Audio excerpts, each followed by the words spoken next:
Javier here for Hum of the Earth. Today we are in Santiago, Chile. Pretty big city, as you just saw, of about 7 million inhabitants. A city that continues to grow at a rapid pace, receiving immigrants mostly from Argentina and other Latin American countries, and lately Venezuela and Haiti because of economic difficulties in their country. And one of the reasons why a lot of people like to come to live in Santiago or work and study in Santiago is because it is a very safe and economically prosperous city, and stable as well.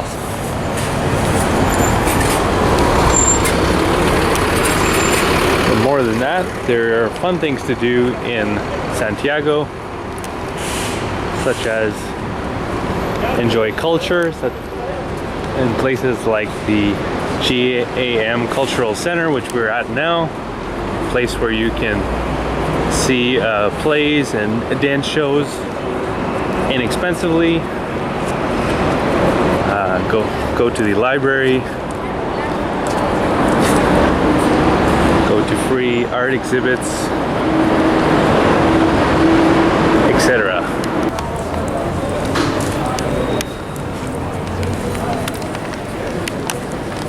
And similarly to the stories of a lot of cities in South America, it was conquered, the area, by the Spaniards in the mid-1500s. Conquered, that is, after defeating the indigenous people who were living here. And these people were called the Mapuche, and they were not completely eradicated, but today only 2% of Chileans identify as being Mapuche. The majority of them living in the southern part of the country.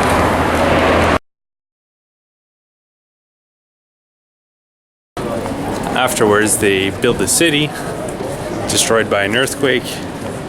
They rebuilt the city, and then again destroyed by an earthquake, and so on and so forth, until they figured out how to build buildings that would not get destroyed by earthquakes.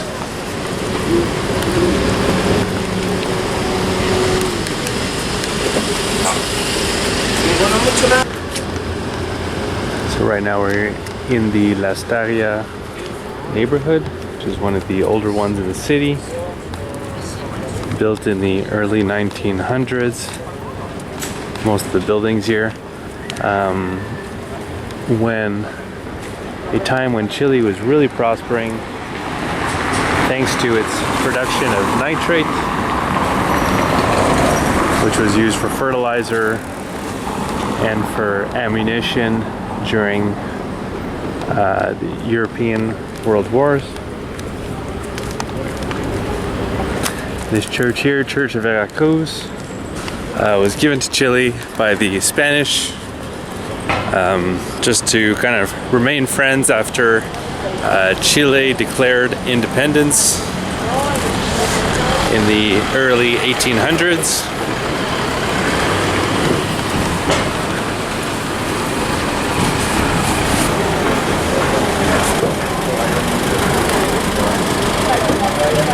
The main figure related to Chile's independence in that battle was General San Martin. I talked a little bit more about him in my city tour of Mendoza, which is where he started gathering his army and headed over the Andes into Chile and eventually to Lima, Peru.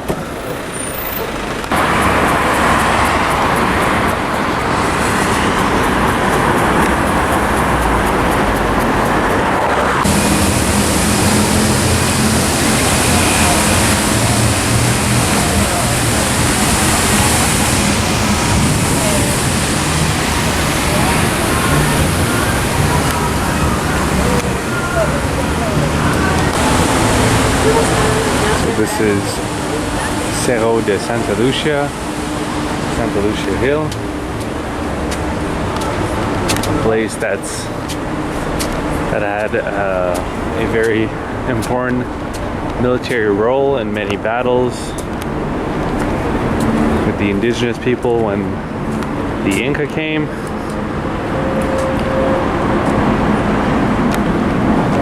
And also when the Spaniards retaliated when Chile declared independence. The Spaniards sent forces and actually regained Chile for 3 years until Chile regained its independence. And the reason why this hill is so important is because at the time it was the highest kind of point in the city, kind of in the center of the city. So you could get up here and get a really good view of what was going on.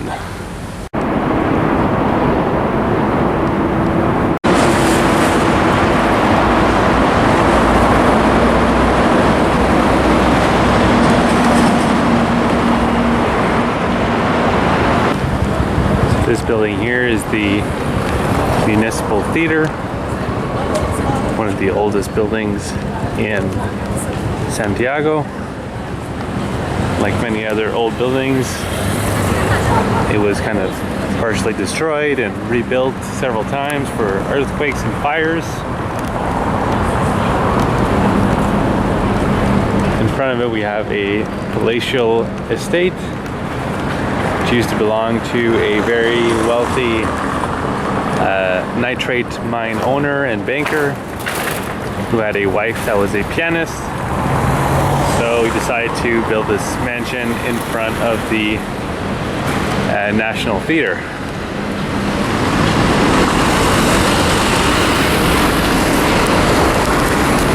And the majority of the really palatial buildings like that you see in Santiago are from nitrate mine owners. And in fact, they were so powerful because of their wealth that when the president at the time wanted to nationalize the mines, so turn them from private to public, they were able to conjure up kind of a revolution and put so much pressure on the president that he ended up committing suicide.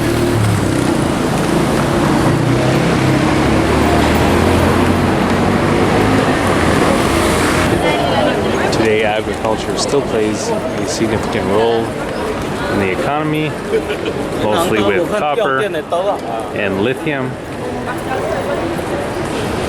But now the roles of agriculture have significantly increased. Agriculture that gets exported internationally as far as China, as well as a very large service sector, all contribute to making Chile the most stable economy in South America with consistent growth.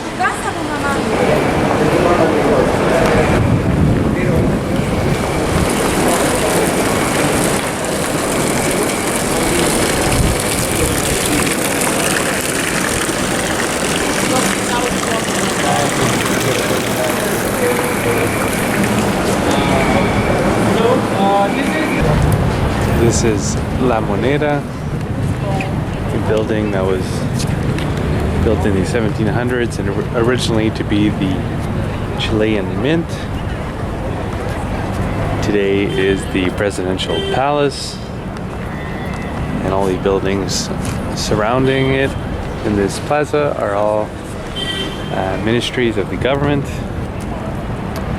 Following the nationalization of copper, which led to the US boycotting Chile, which then kind of had a negative impact on the economy. There was a coup staged here to get rid of the president who was staying in the palace. And it was not a peaceful coup. Shots were fired, people died, and some of the bullet holes can be seen. You see below the eye there, one of them in the surroundings of the palace. And not because they're too lazy to fix it, but just to remember the history.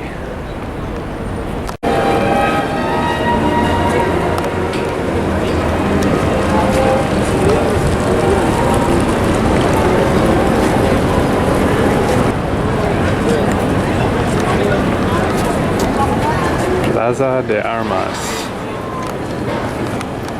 where the city first started. Plaza de Armas means gun square, and this place where the city started was originally indigenous structures, and once they conquered the area, they used the structures to start building the area where they kept the guns in case the indigenous people came back for revenge, which they did on a few occasions.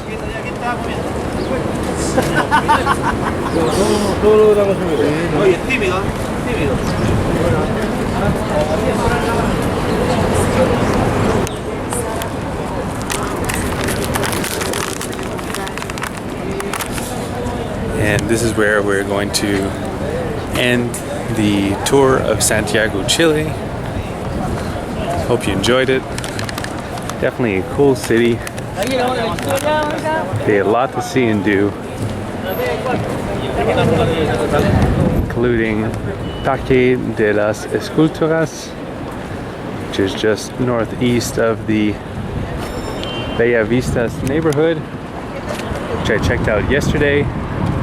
Did a walkthrough, and that will be another video probably coming up next on my YouTube channel, Hum of the Earth.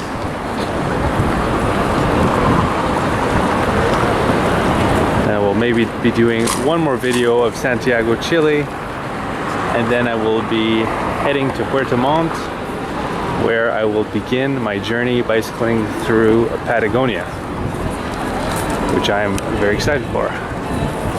Should be some amazing scenery.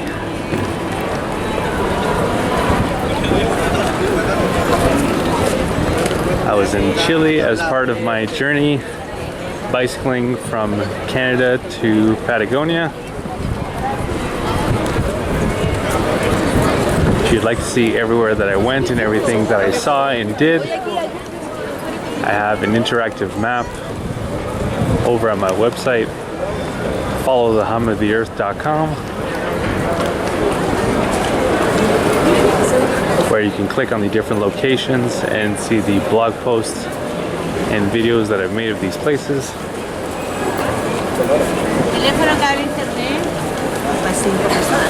And if you'd like to follow my continuing adventures, you can do so by subscribing to the YouTube channel by clicking on the red button below the video. Alright, that's gonna do it. Have a great one.